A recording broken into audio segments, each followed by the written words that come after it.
ഒരു ഗായിക കൂടി ഔസേപ്പച്ചനുമായിട്ട് സംവദിക്കാൻ കാത്തിരിക്കുകയാണ്. സാറിൻ്റെ ഒപ്പം വർക്ക് ചെയ്യുക എന്ന് പറയുന്നത് സാറിൻ്റെ എനർജി നമുക്ക് വിശ്വസിക്കാൻ പറ്റാത്ത എനർജിയാണ്. ഇത്ര ഓണസ്റ്റിയും ഡെഡിക്കേഷനും മ്യൂസിക്കിനോട് സാറ് കാണിക്കുന്നത് കാണുമ്പം സാറിൻ്റെ ജീനിയസ് ഇതെല്ലാം കാണുമ്പോൾ ഞങ്ങളെപ്പോലുള്ള യങ് ജനറേഷൻ ഇതിലും വലിയൊരു ഇൻസ്പിറേഷൻ വേറെ ആവശ്യമില്ല. He's such an icon, such an living legend. സാറിന് വേണ്ടി ഞാൻ 2 വരികൾ പാടുകയാണ്.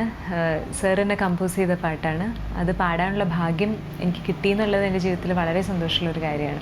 താമര നൂലിനാൽ മെല്ലെ മേനിൽ തൊട്ടു വിളിക്കൂ,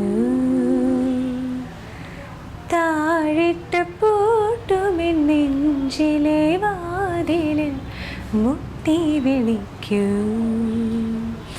എന്നെ മാറോട് ചേർത്തൊരു പാട്ടുമൂളും മണിവിരലിനാൽ താളമിടൂ.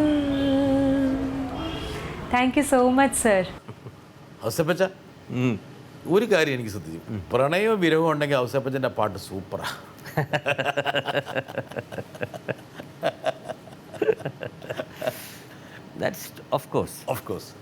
ഔസേപ്പച്ചനെ ഇളക്കിടക്കിൽ ഈ 2 വികാരം വളരെ വ്യക്തമായിട്ട് വേണം. അത് കുറേയൊക്കെ ശരിയായിരിക്കാം. കാരണം എന്ന് വെച്ച് കഴിഞ്ഞാൽ പ്രണയവും വിരഹവും, ഇത് വിരഹവും also the most enjoyable moments of the life. ഒരു നീറുന്ന സുഖം. എപ്പോഴും നമ്മൾ പറയും ഭയങ്കര വേദനിച്ചുകൊണ്ടാണ് പറയുന്നത്, ഏറ്റവും സുഖം തരുന്നത് അതാണ്. മറ്റതിന് സുഖം കുറവാണ്.